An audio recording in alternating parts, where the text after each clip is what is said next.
guys, welcome to another video of Vibing with VR. Guess what? Today I am going to be cooking a very small parcel of pork hock. It's fresh pork hock, and I mean, for those persons who don't know what the pork hock is, I'm going to show you right on the screen what part of the pig you will find the hock. Now, it's a very tasty kind of meat. If you look at what's going on here, you can see that it's fresh. It has a little bit of meat going on. You can see that it has some tendons there as well, so we have to make sure that this is properly cooked so we can break that down, all those tissues. And of course it has this lovely piece of bone that's going to help in sucking up all of that good juicy flavors. All right, so you know the drill.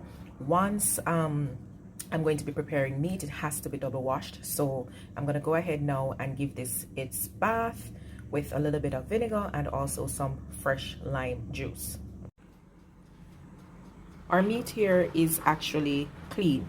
Now, in preparing this pork hock, there are some persons who will take a different approach from what I'm about to take. Some persons will go ahead, season this meat a little bit and then boil it, or boil it and then season it.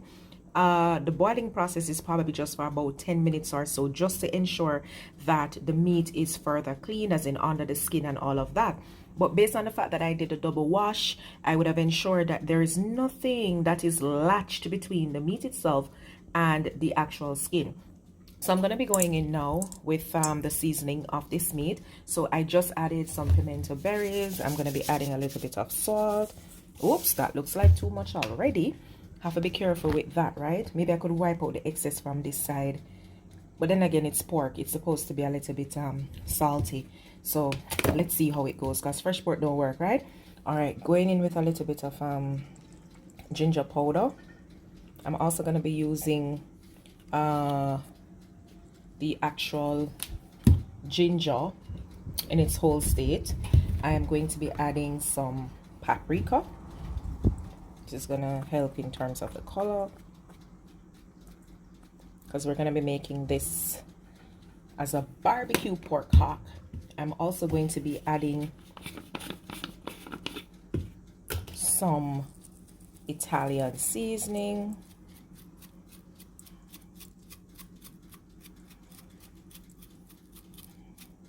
You don't have to use Italian seasoning, but I just quite like that. You will notice that I use it a lot, right? Because the Mediterranean blend, the combination of these herbs for me equals excellent flavor. So I quite like it, but you don't have to. You could go the traditional route, which is just to use some scallion and some thyme, and then that would have been fine. I'm also going to be adding just a little bit of cayenne pepper. Now, pork is also supposed to be spicy. That's just me, right? So I'm adding some cayenne here, but in addition to this, I will have some Scotch bonnet pepper to add in the mix very soon. In terms of dry seasoning, again, I want to make sure that I'm adding a little bit of garlic powder.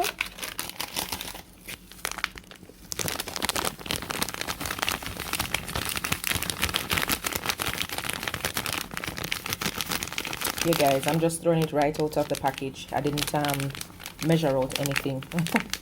Might have been sad, right? All right, lots of garlic powder right there. I also want to add some white pepper. You could use black pepper if you're desirous, but I'm going in with some white pepper right now. Not too much. And last but not least, I am going in with a bit of onion powder. Let's go in now with the other seasonings. So I've added some onions, I've added some scotchy, and I've added some garlic and ginger. Oh yes, I'll just put the ginger in, the actual ginger.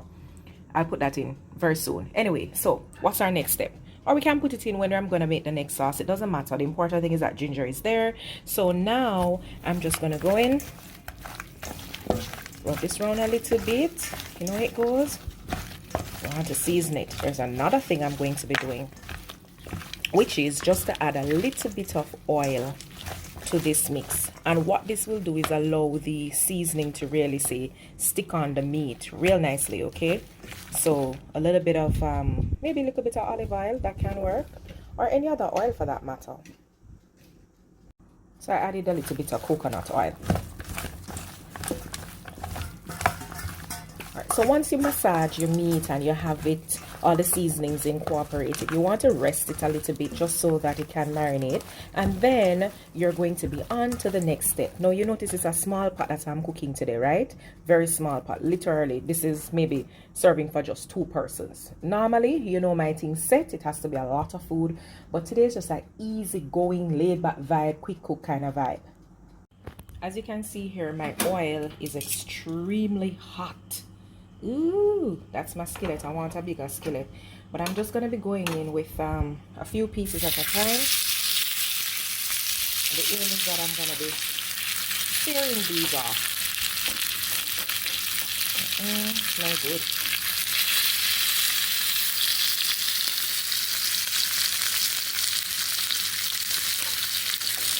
No good.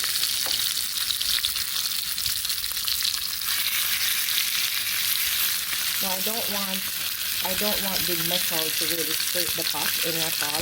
So I have to be very careful with doing this. That's not the aim. Don't want to scrape it. So once this is brown, I'm gonna remove it from the fire. Look at what's going on. I love a skillet pot because it cooks every single thing just a little bit more evenly. You know, it's gonna be browned right around the edges just the way we want it to be. Presentation wise, this is going to be good. Love me a skillet. Now, some persons might have asked, why didn't you tear some more of the fat off this meat? That's deliberate. You want the skin of the pork to aid in the cooking process. And of course, just like bacon, everything tastes better with bacon. What's going to happen with the skin here is that it's going to help the pork to really release a nice flavor. While I have the pork hock over there searing up, braising up nicely, guess what? I have a seasoning bath that I'm running at the moment. So I have, if you notice, French thyme, I have scallion, I have marjoram, I have regular thyme, I have some scotch bonnet pepper, I do have some pimento berries, garlic, onion, and ginger. That's in this mix, right? I am making a barbecue sauce from scratch, and I've also added some vegetable stock. So I'm going to bring this to a boil. Once the flavors have been released, I'm going to strain this and then add the additional seasoning that will make this into a very nice barbecue sauce. So if you look right here, you notice that this part kind of skin up, it's out of its regular shape. But look in the center, I'll point to it here. You notice the juices that are forming there? That's exactly what you want to see. This is what it looks like when it's done searing. What's my next step? I've placed it in a casserole dish. You could have used an aluminum foil pan, any of those things. But next step, I'm going to cover this up. And then I'm going to place it in the oven. The oven is now at 375 degrees. It's preheated, so I'm going to pop this in there right now. Allow it to remain for probably 30 minutes, and then we'll check to see how tender the meat is. And then if it's not fully cooked or not cooked to perfection, then we're going to add some additional time. But for now, that's what we're going to do. Multiple things happening at the same time, right? So to make this sauce, I have already shown you the herb bath that I have going on, but now I'm going to be working on the additional ingredients that I'm going to be putting in the sauce. So I have some oranges, about 3 oranges, and I'm just going to go ahead and squeeze the juice out on this citrus juicer. Quick and easy. Ready to make the sauce. So I have some orange zest right here. I have already juiced the orange, and I'm just going to be pouring the liquid right through a strainer just to make sure that oops, look at that, crazy business, right? Anyway, nothing has gone in from that. What would have been left behind with a little bit of zest, that's fine. Now to this, I'm going to be throwing the liquid that's in. I'm now going to be adding about 2 tablespoons of sugar, and of course, because this is hot, you know, it's going to help the sugar to start dissolving. The heat is going to help the sugar to start dissolving, and I'm going to go ahead now and add my additional ingredients. So I'm using, boom, some ginger soy. Everything I'm eyeballing, by the way. 2 tops. That's what I'm going to call it, 2 tops. And right away, I'm going to go in with a whisk. And I'm going to just whisk this around like this. What am I checking for at the moment? I'm looking for the color because I want it to have a nice, rich brownish, darkish red color, but I'm not done just yet. So this is the soy sauce that I'm adding here, or that I've added rather. It smells good though.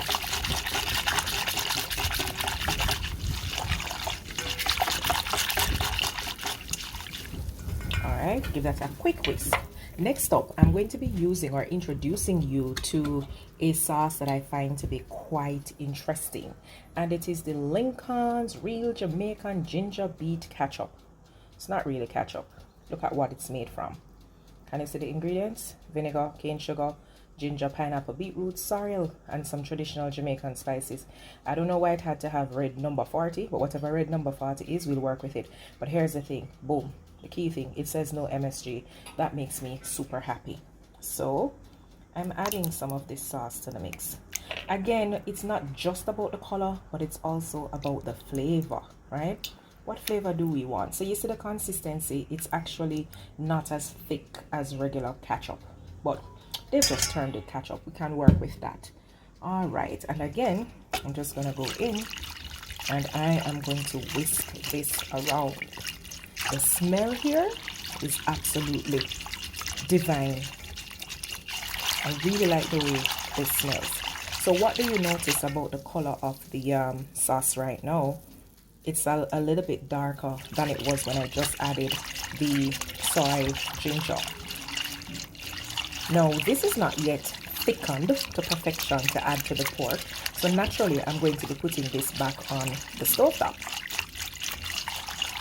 But let me just get this really incorporated. Won't bore you with this process. I'll show you the next step. So this is the sauce that I've made. It's now back on the stove top. I've just added a little bit more Italian herb to it. And I'm gonna go in now and just add, look, a jalapeno. I've just split the side. Put it in there just for additional heat, turn it down to low, and just allow this to simmer through. By the time the sauce is ready, I'll be ready to put the first coat on the pork. I want you to take a look at what's happening here. As you can see, this pork hock is actually cooked. It is tender. I mean, you don't have to ask. If you look at the skin alone, if you ooh, I gotta be careful, this oven is extremely hot. If you look at the meat, look at what happens when I poke it. Even with a fork, it's very tender. That's what we want. Look, when I poke it, see, very tender. So I'm gonna now go in with the next step, which is to add the barbecue sauce. And I'm gonna quick progress check on the sauce. As you can see, it's thickening. So I'm just whisking this up because our pork is ready, and I just need to go in and add this to it. It really smells good. I recommend that you follow my recipe in making your own barbecue sauce. You are going to be extremely happy that you did. Look at that. This just wants to go down probably for another 5 minutes, and then we're good to go. Thicken up. Looks real good. Just from stove all the way in. Cover it with the sauce, and I'm just gonna allow this now to thicken up and brown up. I'm gonna leave it in here uncovered. The sad thing about this is that there might be a little bit of splashing, so that's why I didn't put it all the way up to the brim. Alright, but this is gonna caramelize real nicely in the oven and give it a very nice pretty brown color. This is the pork hock when it's all done. Look at that nice barbecue flavor. Look at all the juice that's sitting in between the pieces. This is yummy. I cannot wait to show you the plating. I'm gonna be pairing this up. Wait for it, guys. Wait for it. Here you have it, guys. This is the finished product. It's all plated. This is looking yummy. This is looking delicious. This is looking scrumptious. Look at that succulent pork hock. So I have served this up with some pumpkin carrot smash, as well as I have served it up with some string beans and some chocho and a slice of orange. Look at that, guys. Remember to like, share, comment, and subscribe. Do try this recipe, and of course hit me up. Let me know how it turned out for you. Bon appetit. Thank you for watching.